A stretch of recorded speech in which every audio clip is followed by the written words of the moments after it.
Sì, lo stabile è pronto, l'abbiamo testato anche nei mesi scorsi con il trasferimento della scuola Pascoli, quindi oggi lo stabile l'abbiamo in fase di trasloco perché i ragazzi si trasferiranno all'interno degli Scalabrini, ci sono altri plessi di proprietà del comune che saranno messi a disposizione per la cittadella della giustizia, quindi diciamo è tutto pronto, basta solo il via libera da parte del Parlamento. Alla fine, dai e dai, il Consiglio dei Ministri ha approvato il disegno di legge che inserisce il Tribunale della Pedemontana nella nuova geografia giudiziaria nazionale.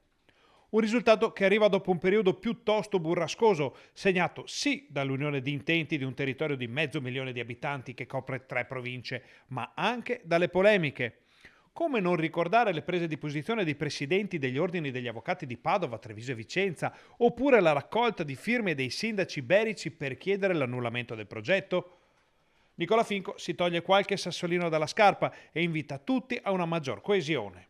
Mi auguro anche che nei prossimi mesi non ci siano divisioni, tipo le divisioni che abbiamo visto negli ultimi mesi anche a livello provinciale, perché le divisioni non fanno mai l'interesse di nessuno, ma spero di vedere un Veneto compatto, un territorio unito. Ora il percorso sembra blindato, ma resta il passaggio in Parlamento con l'incognita politica. Ovviamente non è ancora chiuso l'iter, perché adesso la palla passa al Parlamento, però solitamente quando il governo detta la linea, poi i gruppi parlamentari portano avanti quelle che sono le richieste del governo e quindi mi auguro entro breve, insomma, di vedere l'apertura di questo importante presidio di giustizia. Il sindaco, giusto per fare due conti, ribadisce, e di certo ribadirà nelle sedi opportune, assieme al fronte del sì, l'importanza del presidio per tutto il territorio. Penso che anche il merito di questo risultato vada a chi nel corso di questi 13 anni, sia la parte pubblica ma anche gli ordini professionali e le categorie economiche non hanno mai mollato su questa battaglia. Non perché volevamo mettere